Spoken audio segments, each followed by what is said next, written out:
to share with you today the first time the Lord spoke to me audibly. I was dating a guy, and we were pretty serious. And one Saturday morning, he came over to my house, and I remember him wanting to put up his jacket or something like that, and he went to a particular closet that I had in a hallway, and it was full of crafts. I lived there by myself, and that's what I chose to put in that closet. I didn't have a lot of coats. I didn't have a reason to have. I didn't have a bunch of people over. I didn't need a whole closet for coats.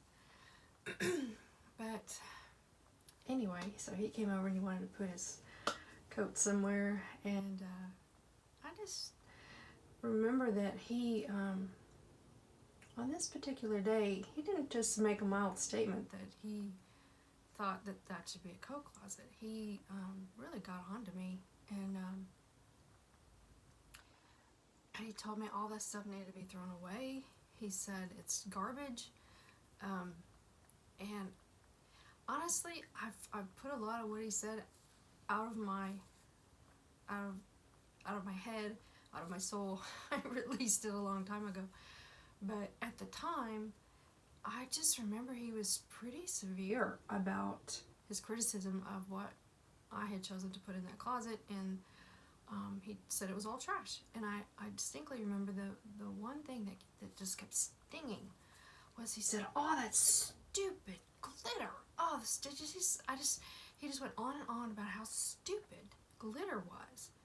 And I thought, I love glitter. You think it's stupid and I love it. There's maybe a problem here. So I thought, I really have been going through a phase where I really wanted to know what the Lord thought. I wanted to know what his heart was. And I didn't want to have any more of my own opinions. And if the Lord thought it was stupid, and if he was communicating that through my husband, I wanted to be willing to receive that. But I had to make sure it was him first, because I really loved glitter. As you can see, that's why I'm wearing all this today, is to make the point. I love glitter. And I don't apologize for it. But so anyway, this day I was hurt, but I really wanted to seek the Lord, and I thought, okay, don't want to get in an argument. I need some time to think. I need some time to get away. So I left. I got on my bike, and at the time I used to go, it's a 3-mile course behind our house, a little jogging trail. I used to get on my bike and ride to the park and back, and get in some exercise, get in some me time, just away, and some quiet time. And that's what I wanted to do. I wanted to get on my bike and get away from him. I think he was watching football or something. He didn't even miss me. So I got on my bike and I went to the park. Of course, the first thing, before I even reached the end of the block, tears were coming down my face. I just said, Lord, I really sincerely, I want to do what you want me to do. And if I'm going to marry this man, or if he's the right guy for me, I want to have the right heart. I want to go into this right. And I want to be willing to let go of the things that don't have a place in my life. So I got on my bike and started pedaling towards the trail. And there weren't that many people around. That was a good thing, because I was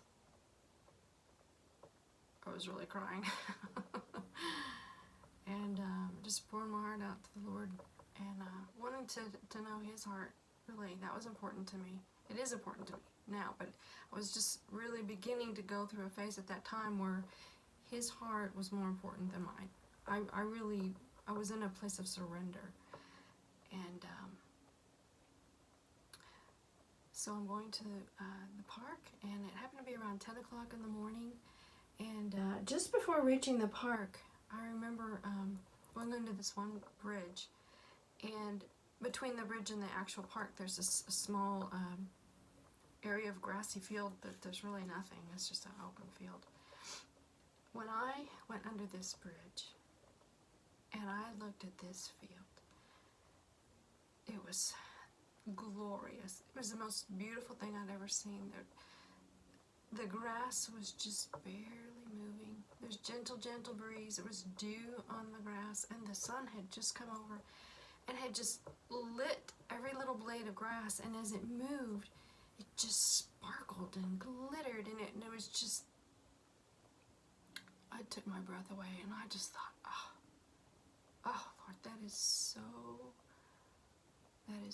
beautiful. And that's when he spoke to me. And I tell you what, it was such a soft man's voice, but yet there was so much power, and I'd never heard the audible voice of the Lord before that I can recall.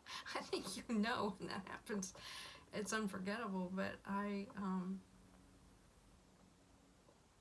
yeah, it kind of spooked me, honestly, because I thought, who? Oh, I don't have a two-seater bike. Who's like right behind me? Who just said that? You know, closer than my head. Who said that out loud? Who could that possibly? I literally turned around because I literally turned around and thought, okay, this doesn't make any sense, but somebody said that, and somebody's right behind me. And I looked behind me, there was nobody behind me. And then I just thought, oh my goodness, that was the voice of the Lord. And you know what he said? The moment I saw that beautiful grass and just 1,000 million sparkles, he said, I like glitter too. Yeah. I like glitter too. I was overjoyed, and then I really started bawling. But, you know, I came back a different person. When I came back to my house, I thought, you know, I had left hurt and, you know, felt a little put down, and, man, I arrived back with, like, God said he likes glitter too, and I'm not throwing my glitter away. And, you know, I didn't even have to make a big statement about it, because the Lord had been working on his heart too. And while I was having that experience with the Lord, I imagine the Lord was having his own experience with my now husband. And, you know, he said, I really want to apologize. If you want to keep that stuff at your house, at your, you know, just not a big deal. You just keep it. And I thought, well, good. Because the Lord told me that he likes glitter too, and I've decided I'm keeping it. And, but you know, I want to share this because there may be something the Lord's wanting to tell you, you know, that it's okay if you like glitter. You know, don't let people beat you up for things, especially things that he's put in your heart, things that he's created you to do, things about you that he's created you to be, you know. Another example was that I've been criticized a lot for being a perfectionist. I mean, I want to do things like absolutely perfect, and I really try, and if it's not right, and I want to do it again, and I want to keep trying, and sometimes that makes things take a lot longer for me.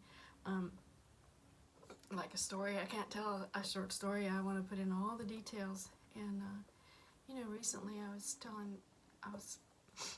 praying, talking to the Lord about that, and he said, don't beat yourself up for being a perfectionist. He goes, well, what am I like? And I thought, wow, Lord, you are a perfectionist. Everything you do 150%. Everything you put your hand to, everything you create, everything that you have done wonderfully, beautifully. You've taken your time. You've done it perfect. You really have done it perfect. So he's our example, and don't let people beat you up. Don't let people tell you otherwise. You know, seek the Lord about things, and you know, back to the glitter. He started showing me all the creation that he put glitter in. I mean, if you think about a mallard duck. You know, the beautiful, the way their feathers just, they glimmer, they glitter, they're beautiful. So if you think about, yeah, he was showing me about different things in creation that he's literally put glitter into. Hummingbird feathers, mallard duck feathers, you know, the way that he showed me the beautiful sparkles all across a dew-covered field with when the sunlight hit it and the gentle breeze. It was so pretty. And you know, even when you just look at like the lake or the water, and then when the sun hits it, it sparkles. There's really there's a lot of glitter in creation, and I'm so much more aware of it now than I was back then. But he's beautiful, and he creates things that are beautiful, and each and every person that he created is beautiful. Every single one, whoever you are watching this right now, you're beautiful. You're beautiful. He created you beautiful, and he's a perfectionist, and he does a very good job. And he takes his time, and he made you very special. Very special. So thank you for watching this. I hope this blessed you, and maybe now when you see something like that, you'll remember that what he said. And he said, I like glitter too. So that's my hope for you. And I want to just do a quick prayer impartation for you. If you've never heard the voice of the Lord audibly like that in your heart, you say, oh Lord, I want to hear from you like that. I want you to speak to me. Then I want to pray for you right now. So Father, I just pray for each and every person that views this video. And I pray and agree with them, Lord, that you would speak to them. That you would speak to their heart. That you would become more real in their life. That you would become as real as an audible voice that speaks to them, Lord. I just pray, Holy Spirit, that you create this hunger in their heart. And Father, I ask that you, I know that you want to do this. I know I'm praying according to your will when I ask this, Lord. But I agree, and I pray with them right now. Just say, Lord, I want to hear from you. That's my heart's desire. I want to hear from you. I want to hear your voice. I want to know you more. And I pray this in Jesus' name. Now I'm going to do something fun. I'm going to blow glitter on you. And if you believe that you can receive from the Lord when I blow this on you, just say, I receive that. I receive that prayer. I want the Lord to speak to me. Then be it unto you according to your faith. Receive it. So I will blow this, and you receive it.